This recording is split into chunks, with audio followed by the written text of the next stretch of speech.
9 నెలలు మోస్తే నాన్న 25 ఏళ్ళు. రెండూ సమానమే అయినా నాన్న ఎందుకో వెనకబడ్డాడు. ఇంట్లో జీతం తీసుకోకుండా అమ్మ, తన జీతం అంతా ఇంటికే ఖర్చు పెడుతూ నాన్న, ఇద్దరి శ్రమ సమానమే అయినా అమ్మ కంటే నాన్న ఎందుకో వెనకబడ్డాడు.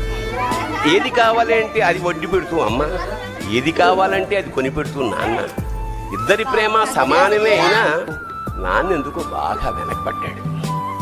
ఫోన్లోనూ అమ్మ పేరే, దెబ్బ తగిలినప్పుడు అమ్మ అని పిలవడే, అవసరం వచ్చినప్పుడు తప్ప మిగతా అప్పుడు గుర్తురానందుకు నాన్న ఎప్పుడైనా బాధపడ్డా?